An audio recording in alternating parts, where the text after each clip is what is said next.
Et du coup, bonjour, bonsoir à tous et bienvenue donc dans cette vidéo qui va un peu changer d'habitude. Je me suis dit que j'allais faire un vlog un petit peu de l'installation, de comment j'installe mon matériel, étant donné qu'il va y avoir beaucoup de changements et que j'ai appris pas mal de choses assez intéressantes. Si jamais vous aussi vous avez à installer des micros, installer tout un système audio, des choses qu'il faut prendre en compte au moment où vous allez les installer.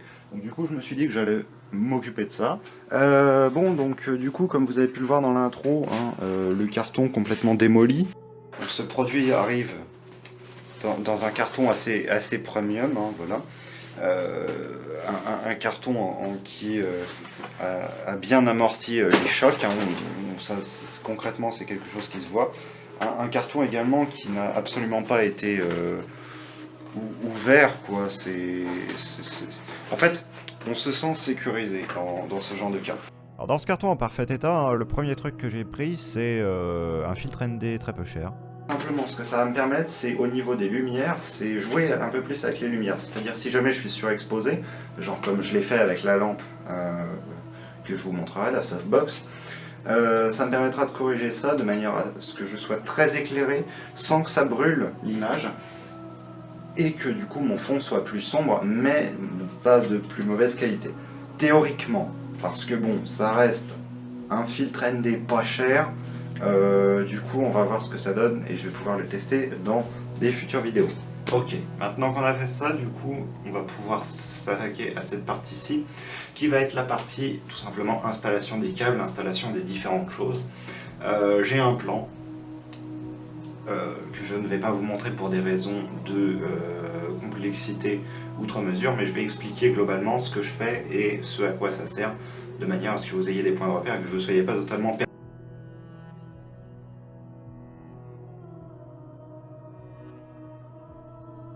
La première étape que vous allez avoir à faire attention lorsque vous allez vouloir monter votre studio un petit peu, ça va être au niveau des prises. Donc ici, voilà, j'ai un bloc prise magnifique, tout ce qu'il y a de plus sympathique. On a un problème avec les prises et l'audio. En fait, ce qu'il faut savoir, c'est que l'audio, c'est transporté par du courant nécessairement, enfin c'est du courant même. Et du coup, si jamais vous avez, par exemple, deux prises qui ne sont pas isolées l'une de l'autre, à laquelle vous connectez vos appareils et que vous avez un ordinateur en plus connecté au système, en gros vous allez créer des décalages au niveau du courant.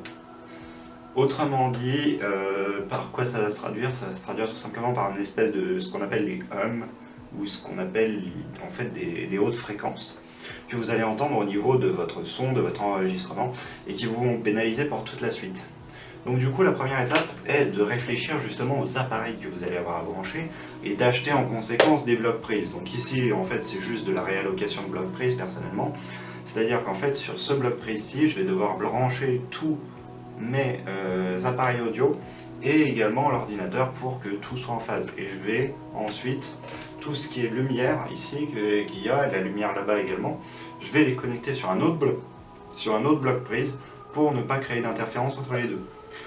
De plus, deuxième chose à laquelle il faut penser au moment où vous placez les câbles, c'est ne pas croiser les câbles. Dans Ghostbusters, on vous dit ne croisez pas les effluves, là c'est pareil, les câbles vous n'avez pas à les croiser. Ce que vous devez faire au maximum, c'est espacer les câbles audio du reste pour ne pas créer d'interférence, encore une fois, entre les deux qui résulterait en ces bruits. Ici, on ne fonctionne pas avec un, on ne fonctionne pas avec deux, mais on fonctionne avec 3 micros. Et du coup,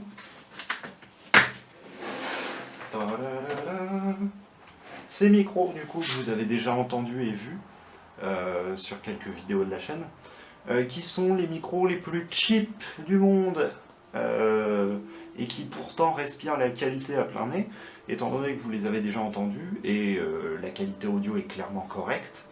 Ceci est un test de l'Electro Voice. Vous pouvez voir ma voix actuellement à travers ce microphone passif relié à une Focusrite avec entre deux un amplificateur de signal Triton. Ceci est ma voix dans le petit ébone à main que vous avez vu dans le test juste précédemment.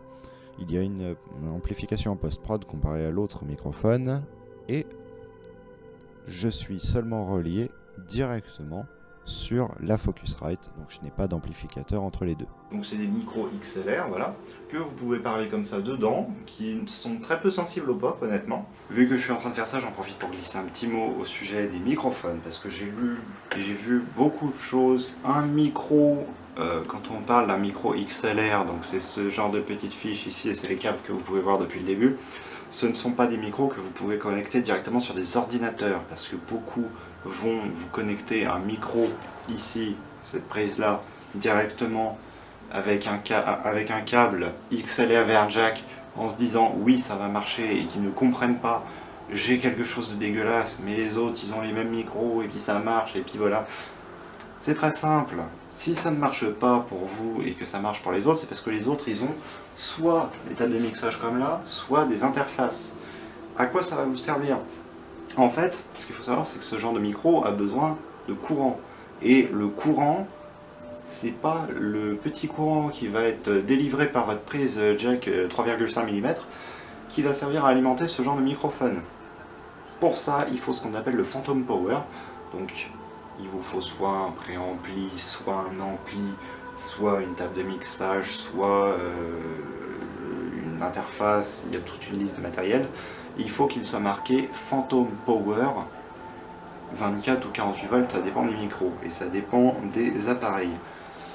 Toujours est-il que la plupart des microphones que vous aurez qui sont en XLR sont en fait des microphones qui ont besoin de ce courant justement. Quelques rares n'ont pas besoin de courant, comme c'est le cas pour des grands noms comme le Shure SM7B, je crois, qui sont des microphones qui ne nécessitent pas de Phantom Power. Toutefois, ils ont besoin d'un gros niveau d'amplification, et donc du coup on a besoin d'appareils mis dans la chaîne entre deux, qui eux nécessitent le Phantom Power. Autrement dit, en gros, partez du principe que vous avez toujours besoin du Phantom Power pour un micro, que ce soit directement pour le micro ou bien pour un composant intermédiaire que vous aurez à mettre dans la liste. Par exemple un Cloud Lifter ou un Fathead a besoin de son 48 volts pour fonctionner et pour du coup pouvoir faire l'amplification dont le micro, même s'il est passif, a besoin. Update qui, je l'espère, va être courte parce que sinon ça va être vraiment ennuyeux pour vous.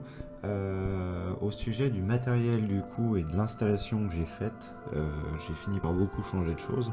Tout d'abord, là où il n'y a plus la noise gate, je l'ai amenée ici mais elle n'est plus en activité actuellement.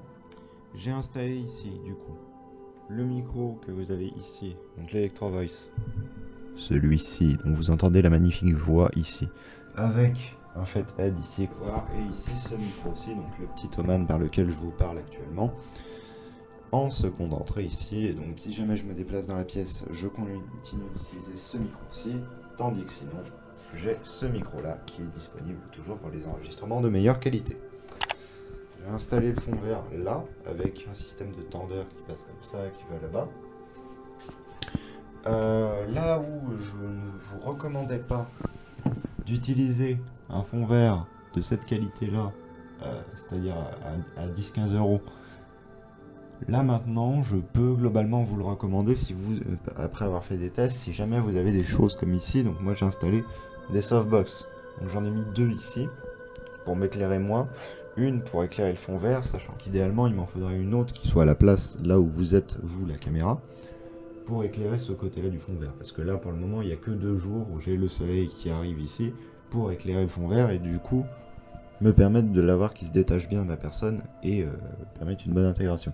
Vous avez donc ici tout ce qui me sert pour mes enregistrements et aussi pour mes travaux de montage, même si j'ai pas encore tout bind derrière. J'ai bind pour le moment les choses principales.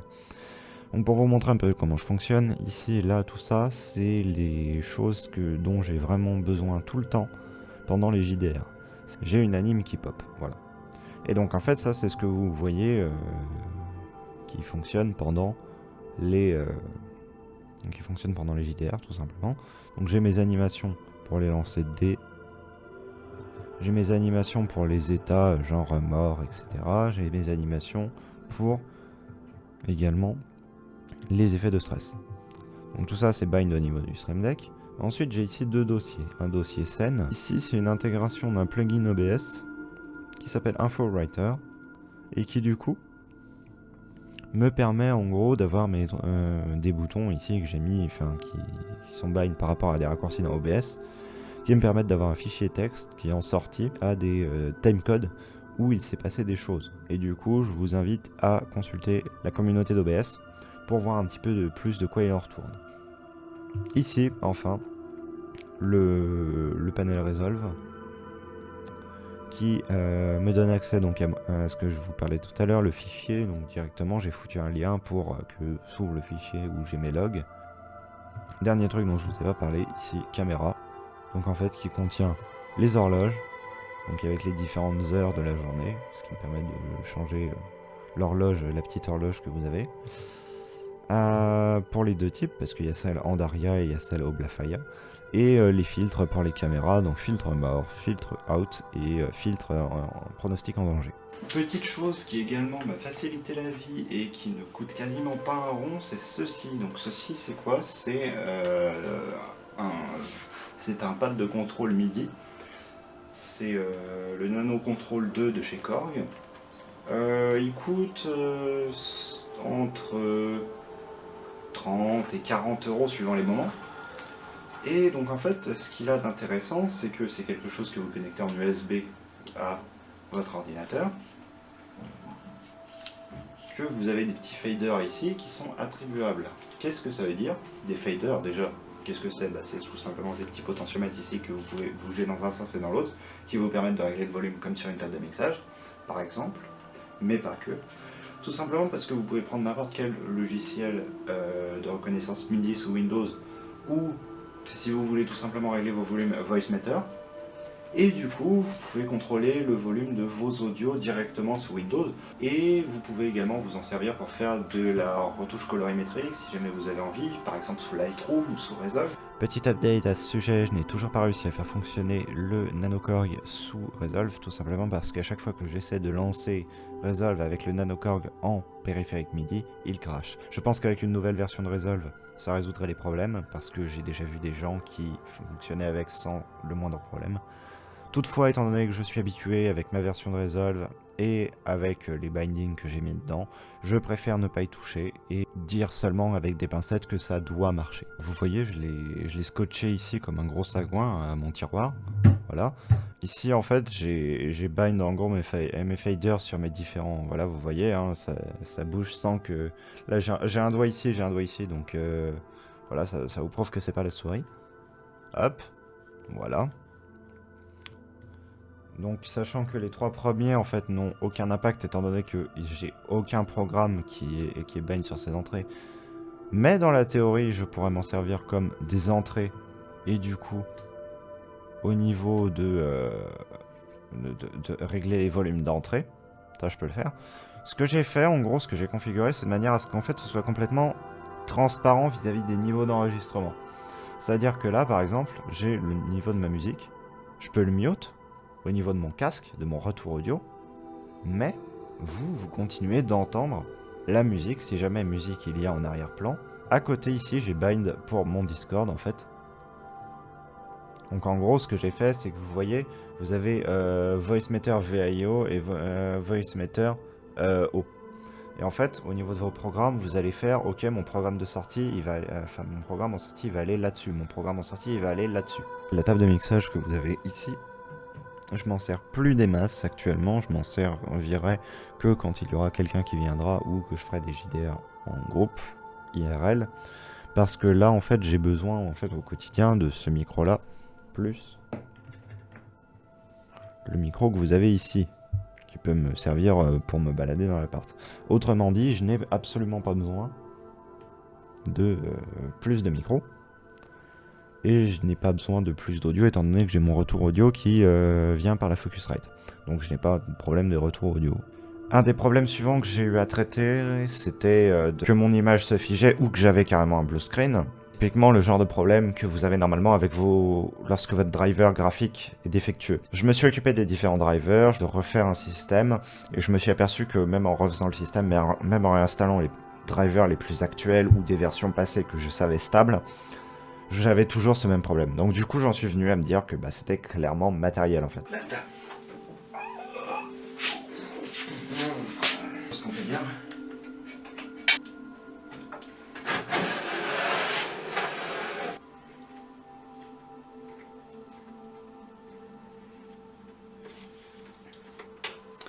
on peut retirer cette énorme bestiole qui, malgré sa taille, en fait n'est qu'une Radeon 480. Hein, voilà, une énorme Radeon 480. Et que du coup, je vais monter en fait à la place de celle-ci, en espérant que ce soit effectivement un problème de carte graphique. 1060, comme ça, j'aurai plus ce problème de freeze intempestif. Et là, vous allez me dire, mais pourquoi tu la laisses pas en bas? Bah d'une, parce qu'une carte graphique, ça chauffe. Qu'en fait, de deux, j'ai besoin d'accéder à mon port HDMI. Regardez ici. Là, en fait, ici, j'ai mon port HDMI. Et avec cette petite encoche de métal qu'ils ont mise là, je peux pas accéder à mon port HDMI ici. Et donc là, on est quelques jours après, et effectivement, la stabilité est bien plus grande. Pour le moment, j'ai eu encore aucun crash, alors que j'en avais vraiment plusieurs par jour en fait. Bien sûr, quand vous êtes confronté à ce genre de problème, faites d'abord tous les tests au niveau de driver, pour voir si c'est vraiment matériel ou si c'est logiciel. Parce que le logiciel a l'avantage de pas coûter grand chose si ce n'est un peu de temps, tandis que le matériel, bah, nécessairement, c'est de l'argent. Je pense que c'est le moment d'arrêter cette vidéo, tout simplement parce que j'ai fait le tour globalement des petites optimisations que j'ai faites, des choses que j'ai eu à résoudre, des problèmes qui me sont posés sur le dernier mois globalement. Si vous voulez d'autres vidéos de ce type, que ce soit vraiment sur du matériel ou sur d'autres choses, genre mes techniques d'édition ou je ne sais quoi, si ça vous a plu, montrez-le. Si ça ne vous a pas plu, montrez-le aussi. À une prochaine fois, à une prochaine vidéo. Salut, salut!